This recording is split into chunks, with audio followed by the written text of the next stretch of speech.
This episode of the Red Bull Rant is brought to you by the fine patrons that support us through patreon.com/Red Bull Rant. You can support us for the low price of $1 a month, and you can get exclusive content, including a monthly wrap-up for the New York Red Bulls. We want to send a special shout-out to our patrons who support us at $5 a month. That is our producer-level reward. Thank you to Jeremiah Dempster, William Martin, Clayton John, and Christopher Admack. Now, on to the show. This is the Red Bull Rant podcast. If you aren't expecting adult language, why even bother listening?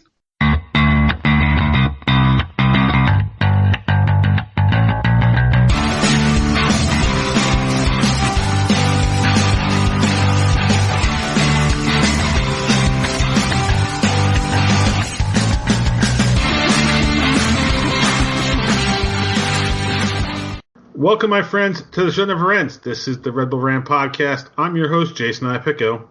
I'm Pat McDonald, and this is episode 359, Jay's Bachelor Party! Ah! You know, I don't know why I didn't think of that, but why isn't it next week's? Well, I mean, are you going to have any time next week? We're supposed to record. We're planning to record on Wednesday.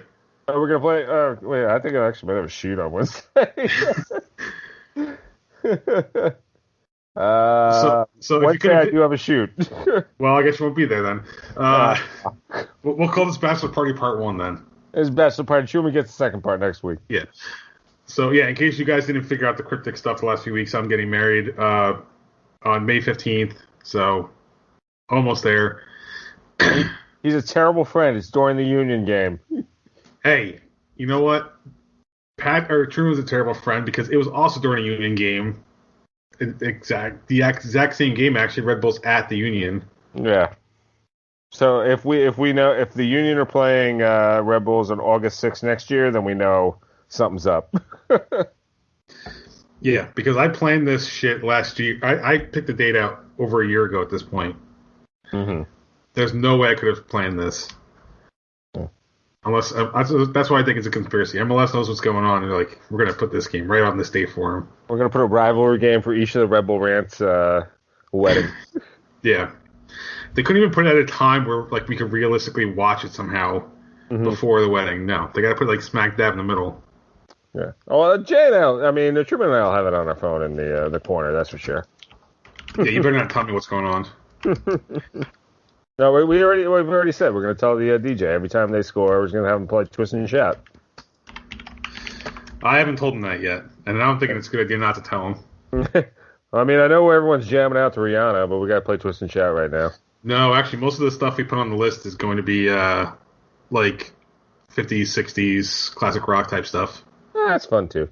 Yeah. All right, enough to talk about my wedding. Other happy news, the New York Red Bulls actually won a game. They did? They beat Chicago 2-0 at home. Goals by Christian Caceres and Caden Clark, who apparently is going on the Nothing But Bangers tour for goal scoring this year. Seriously? I like the fact that we had 2 assists from our forward, because as much as our forwards haven't scored, at least it's something to hang our hat on. Hey, I mean, when you're a hold-up forward, that plays just as good as scoring goals, for sure. All right, so let's get into this. We have one tweet, exactly one. That's from Tanito M. Good win, but let's all relax. It's Chicago. I think it's a pretty fair assessment. Yeah, it's it's a bummer that people never tweet when they're happy, but we'll take it. Thank you for participating as always, Tunino M. So here's a question for you. Mm-hmm. Do you consider Christian Caceres Jr. a forward? No, not at all. Well, apparently the Red Bulls website does. Oh, okay. So that makes sense. He is therefore the leading scorer in forwards on the team. Oh, jeez. Because I was coming in here ready to be like, we had more assists from forwards than even shots on goal. Mm-hmm. I mean, I think that's definitely the case for Tom Barlow. Oh, boy. I don't think he's had a shot on goal. More about him later. Yeah. But it's just surprising So I mean, technically, yeah, we have 3 assists from forwards, and then I guess if you want to get technical, 2 goals from a forward. Mm-hmm. Since apparently Caceres is now a forward. Um, so likes and dislikes. Pat, what did you dislike about this one? Well, as I said, more on the sport later, and that would be Tom Barlow. I mean, going into halftime, it just looked like this was going to be yet another stinker for the Red Bulls, or maybe they would have conceded later, whatever. But I mean, I guess the one plus was they were getting offensive push in the first half, but they weren't scoring any goals. And Tom Barlow was definitely guilty of at least one horrendous miss. I mean, it's a trend with him. He gets in great spots, and then he just can't put it away. And once again, that was on display. It makes you hope that Patrick Klimala is really the answer for the second forward question. Because Fabio, I think he certainly is looking decent. So, yeah, Tom Barlow, hate to pick on the guy repeatedly, but, he would have, his performance would have to be my dislike. Just to kind of pile onto that, so I'm looking at the shots on target stat, which is led by Caden Clark right now with 5, which doesn't surprise me. No. I am going to list players that have more shots on target than Tom Barlow, which is 0. Amara Tarek, Adam Long, Andrew Gutman, Amir Fernandez, Danny Royer, Fabio, Caceres Jr., and Caden Clark. Those are the only people with shots on target. Yeah. Tom Barlow's a forward. You should have a shot on target. Yeah. Do you have a beer by any chance? No. You should take a sip. I think because it's your bachelor party, you should take a sip every time you mispronounce something. I feel like you said Amaro, Tarek. Yes, I'm pretty sure it's Amaro. Whatever. I'll take a drink of water since that's what I have next to me right now. There we go. But yeah, I'm just going to pile onto that.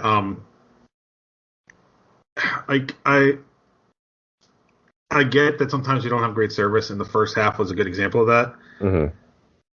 But when you get the ball in a forward position as a forward, if you're going to take a shot, you should either be on target or make the goalie think it's going to be on target and force an action.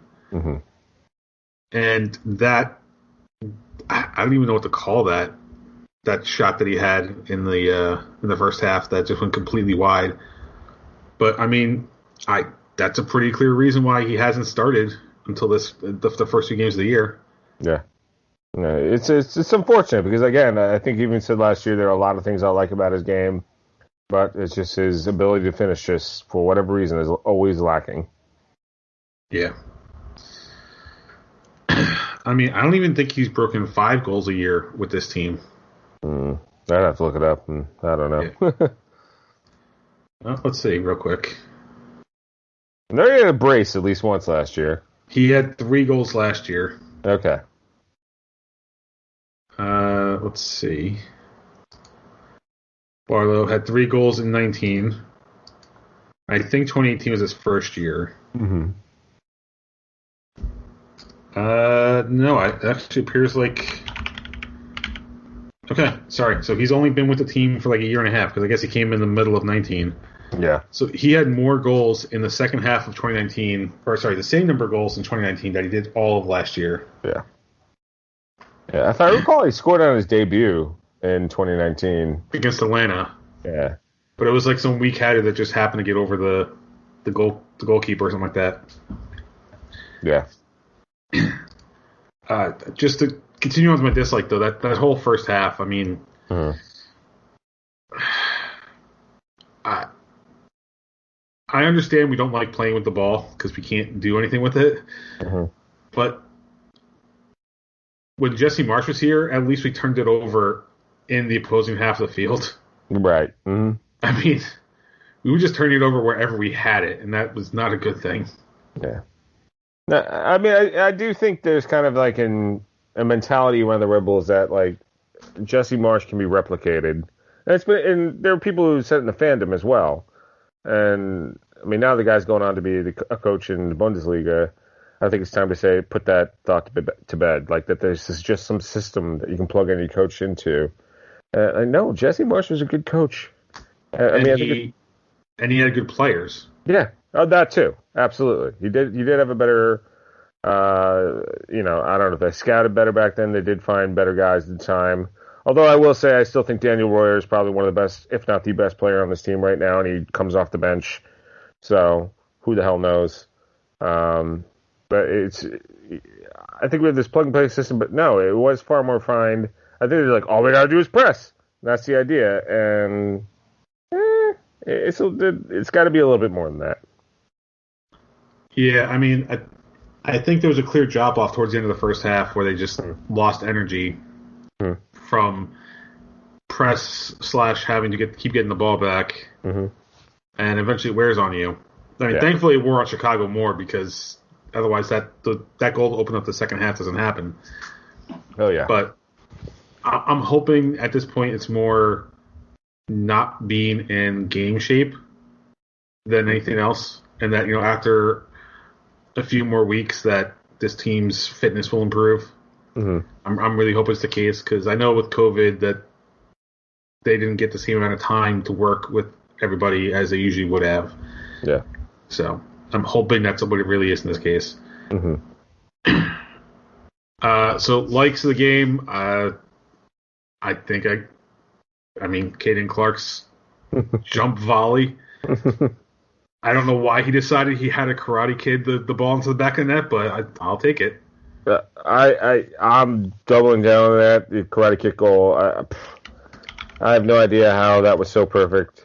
I feel like most people would have just skied it doing that, but somehow he put it in the back of the net, and it's just all the more disappointing. I'm just hoping that somehow Leipzig decides he's not ready next year and they loan him back to us based on the early results. Because, yeah, it really... I mean, I know last week I said he didn't play all that well, and he didn't play all that well last week, but, he is an exciting player, and I think he certainly has the talent to really take off, for sure. And apparently he came in fourth in goal of the week voting. Lame. Yeah.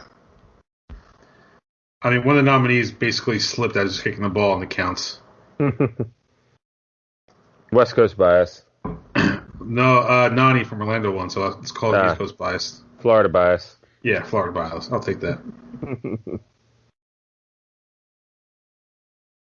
Oh, come on. I'm watching it now. All he did was deke out a player and then hit one from just outside the box. That's not... Karate kicking the ball out of midair is much more impressive than what Nani did. Yeah, exactly. Oh, God. Yeah. Fucking fan votes. He went full-on Eagle Fang, which some people will get the reference, and I also didn't come up with it, so somebody on MLSsoccer.com. But this is the problem with fan voting. Yeah. No, I mean, don't get me wrong, it's skill. Yeah. But, I mean, to pick a ball out of midair while you're jumping and getting pushed in the back, now that I'm looking at, because I'm watching the goal of the week video, he apparently got pushed in the back as he was doing it too.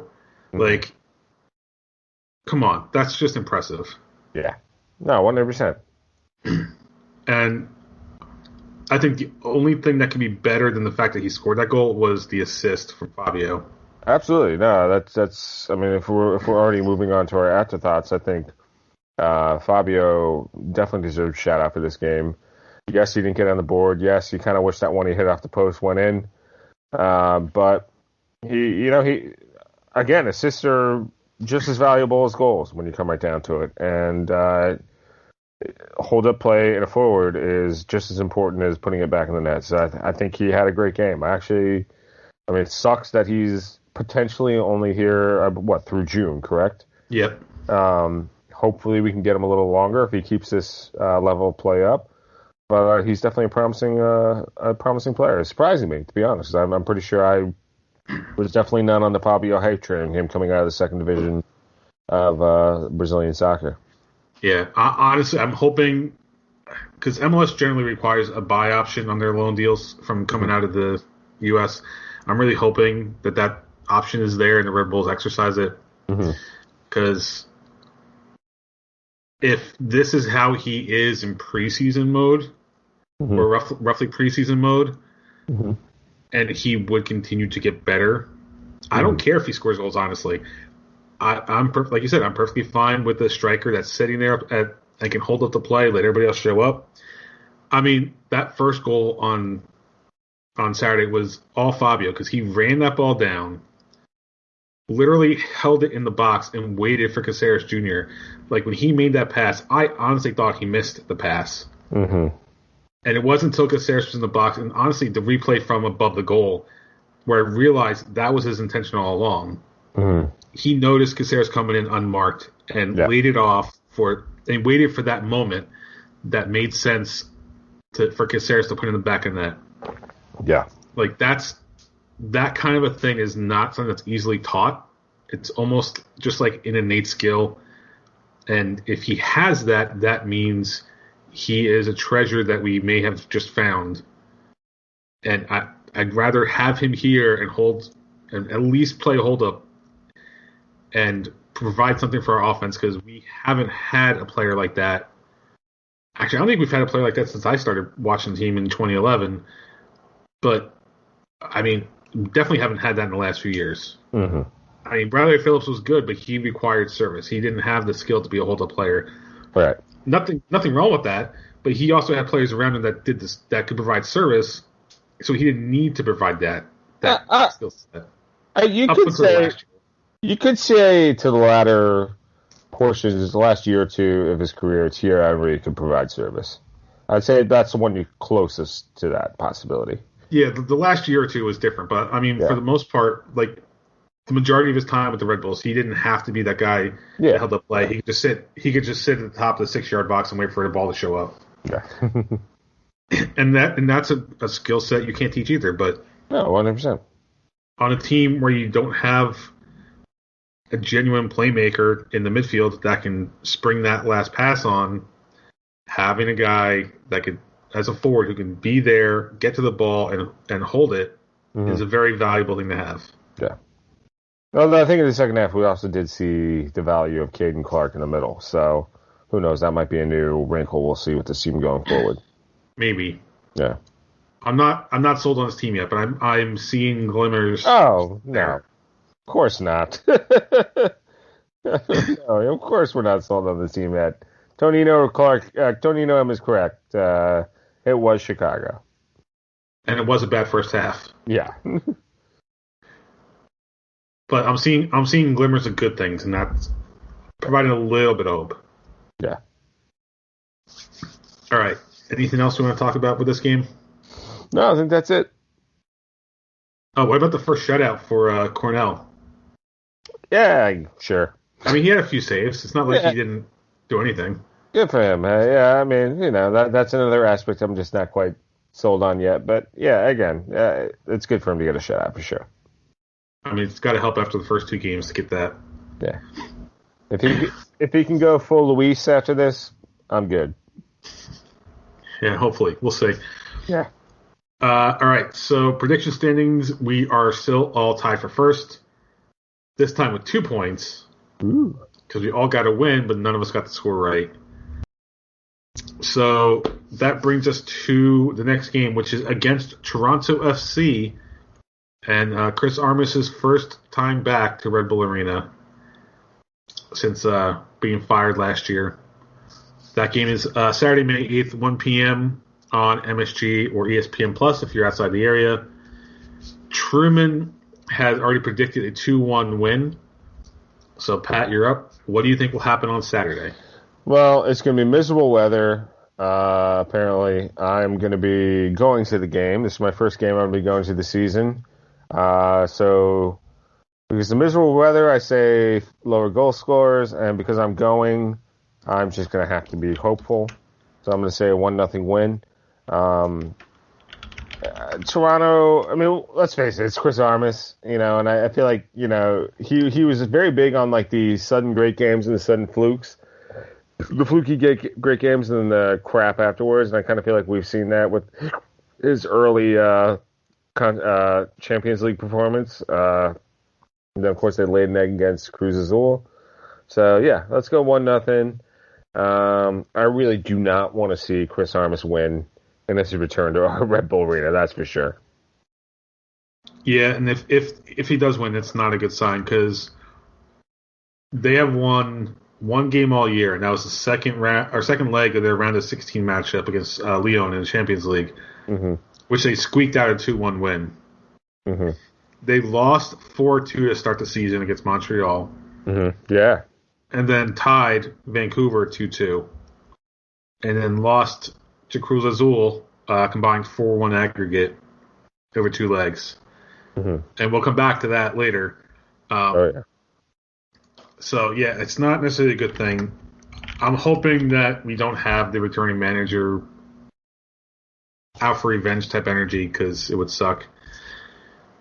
But I think, given the signs from this past week, I think there's, like I said, there's stuff there. I'm hoping they will continue to grow on that performance. I want to be different on the scoreline, but I'm not going to get crazy like last week. I think I'm going with Truman. A 2-1 victory seems about right. They'll squeak by. Armas and TFC will get one, but not enough to win the game. Yeah. So hoping we're right here. Yeah, I hope we're all on the side of please don't let Armas win. I think it's really the one thing. It's just don't let him win. All right. New York Red Bull 2 lost their season opener 3-2 to Hartford Athletic at home. Their next match is May 7th, which would be the day you're probably listening to this, against the Charleston Battery at Montclair, 7 p.m. Eastern Time kickoff. Gotham FC drew their last group match for the Challenge Cup 0-0 at Racing Louisville, but that was good enough to get them in to the Challenge Cup final, which they will be contesting on May 8th at 1 p.m. Eastern Time when they are traveling to take on the Portland Thorns. That game is on CBS. So as much as it goes against the Red Bulls game and what ends up being Chelsea and Man City in EPL, hopefully that turns out a good audience for them. Fingers crossed. Yeah, it'd be nice to see the league get some good viewers in. I mean, the more viewers, the better, right? Yeah, just help the sport grow. There's no Red Bull game. I definitely would check it out. Yeah, I mean, unfortunately, I'm going to be running around doing stuff. So, you're going to be busy the next week, really? Well, this weekend's also Mother's Day, so touche. It's not just wedding stuff this week. All right, time for the dumping ground. So, as I mentioned, Chelsea and Man City are in the. I didn't mention it, but they're in the UEFA Champions League final. Of course, this matters because Christian Pulisic is on Chelsea, and he also broke a record for the most appearances by an American in Champions League with his last game. I forget who Chelsea was playing, but so now he's the highest appearance for an American, and he could be the second American to win a Champions League. I forget. Was it Davies last year? Bayern? Oh, Dave. Well, he's Canadian. Oh, Canadian. Okay. Why did I think he was American? Anyway. He's Canada's America Junior. Yeah, I guess. But anyway, yeah. So maybe the first American then to win a UCL final. Yeah. He might be, actually. I think he is. Yeah. So what do you think about it?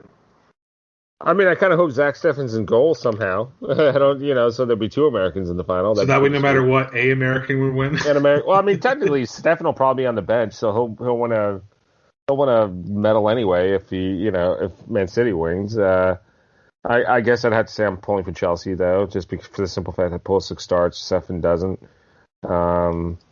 But yeah, this is more emblematic of where U.S. soccer is right now, with how many young guys we have at top teams in Europe right now. We have never had this many young players in top teams. There used to be that We get a guy from college in MLS.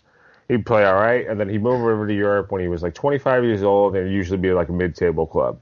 So this is very exciting. So now, really, I mean, with all this talent at his disposal, this is really up to Greg Ballhalter to put it all together and really put in a solid team. I mean, right now, you would just think, based on the caliber of clubs that a lot of these guys are playing for and playing for regularly, I mean, the sky's the limit for the U.S. national team when it comes to World Cup. I mean, yes, it is a year plus away.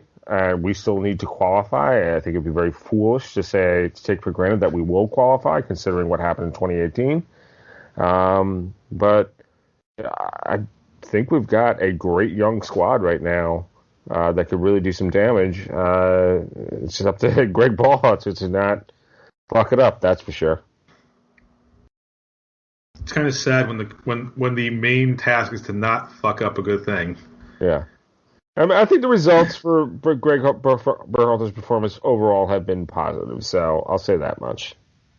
Yeah, I think the Gold Cup will be telling, right? Because from my understanding, I do think it's supposed to be an MLS heavy squad for Gold Cup. I think it's the Nations League is where I think it will be starters. I don't know why the fuck we're doing Nations League.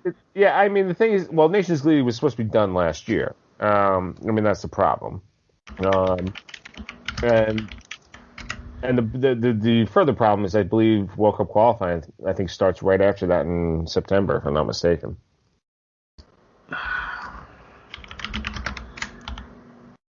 Let's see. Well, shit, I mean, it is next year. Yeah.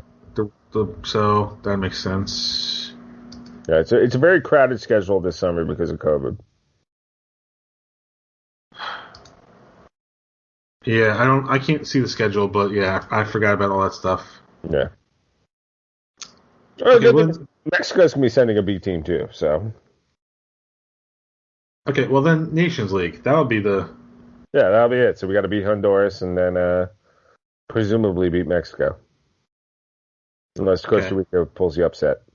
So World Cup qualifying starts in September. There you go. Okay, that's what I thought. So Nations League is the summer. I think, but still. Yeah, June, right? Early June. I'm trying to find it.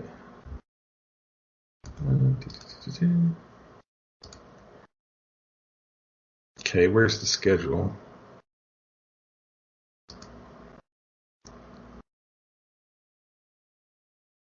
Oh, it's only 4 teams? Yeah, well, because it's the Nation League's final. This was supposed to be last summer. I think it was supposed to happen last May or June, and then everything obviously got shut down. Okay, so we face Honduras June 3rd, and then the final and third place game are June 6th. There you go. So I believe that will be the full team, and then they're going to give the rest of the summer, the full team, the summer off, and then be prepared for World Cup qualifying.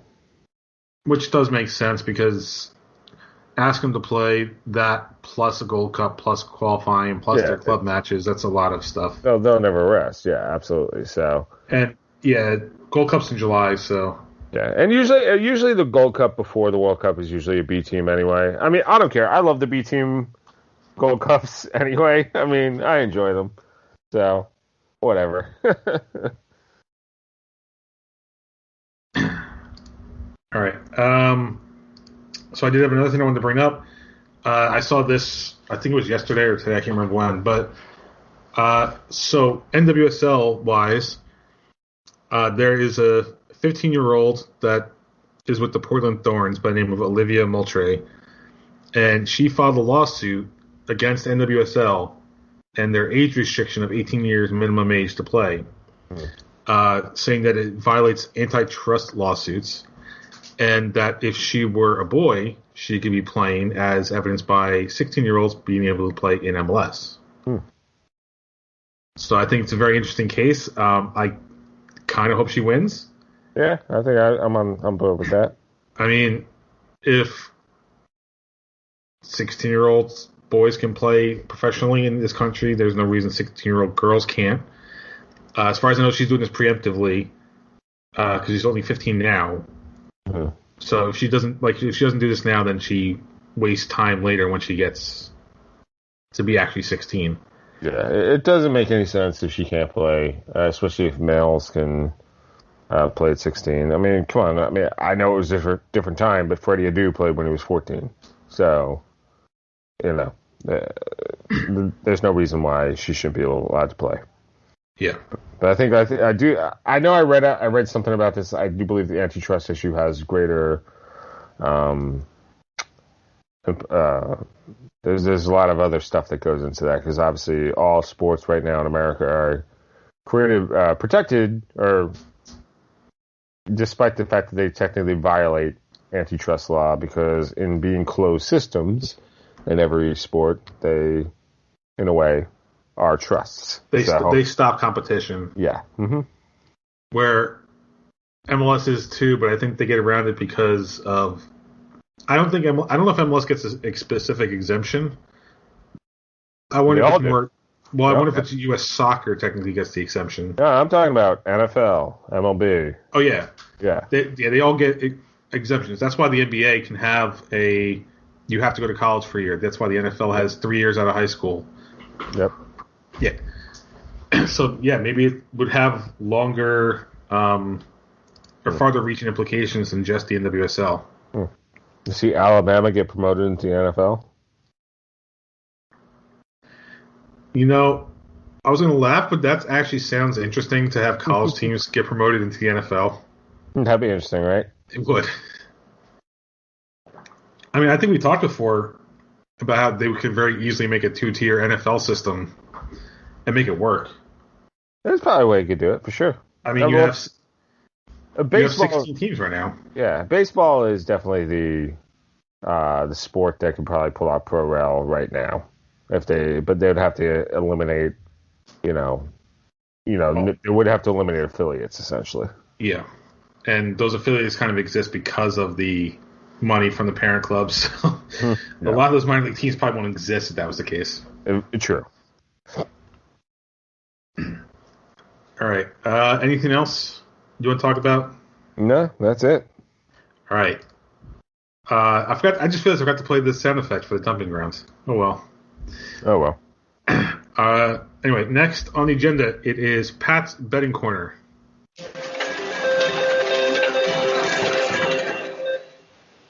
All right, so I have ridiculous odds on this 3-team parlay, which makes me think that there's some kind of odds boost on MLS this week. So if you have FanDuel, bet, maybe you'll get an odds boost. Don't necessarily listen to me with what I bet on, but here's what I went with. I went with I went with them. Fuck. Oh no, that's not good to hear the first team.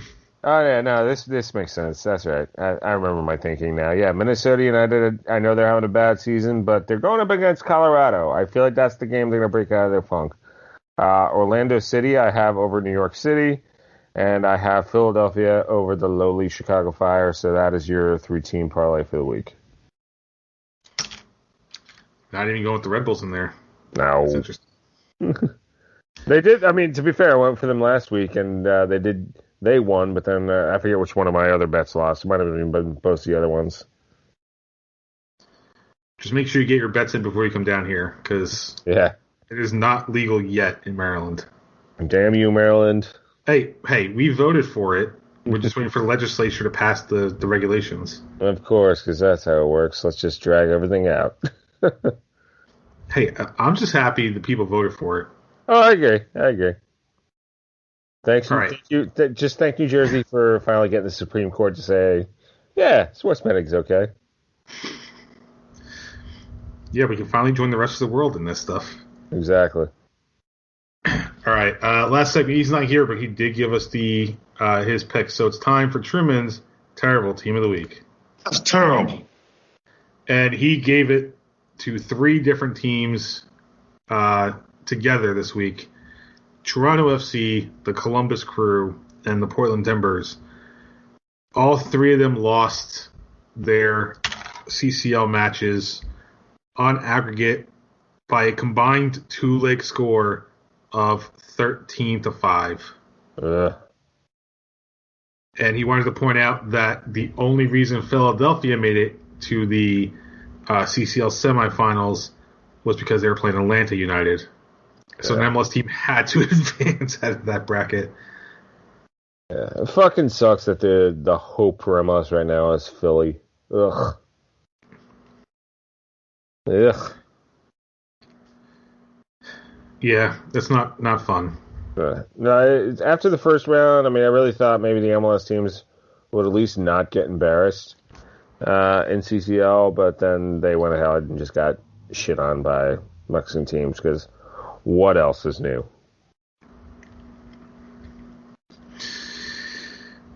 Yeah. Mm-hmm. At least none of them went out the way we did a few years ago.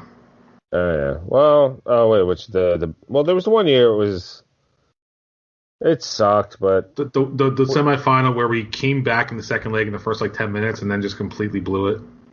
Oh no, that was a different year. I feel like that was a quarterfinal because there was a semifinal we made against Chivas de Guadalajara.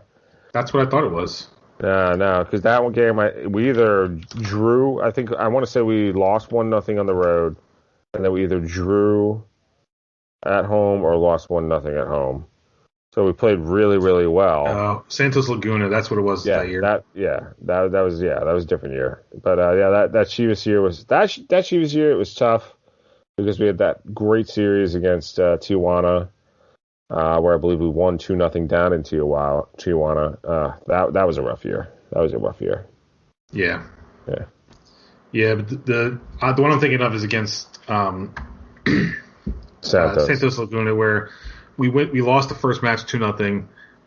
Went into Santos, tied up the series aggregate in the first 10 or 15 minutes, and then just completely collapsed. I think it was 4-2 the final for that one game. Yeah, I think it was 4-2, and I think I got capped off with that 60-yard goal over Robles' head. Yeah, and I was at that first game, and it was 25 degrees. I mean, it was March, so yeah, it was very cold.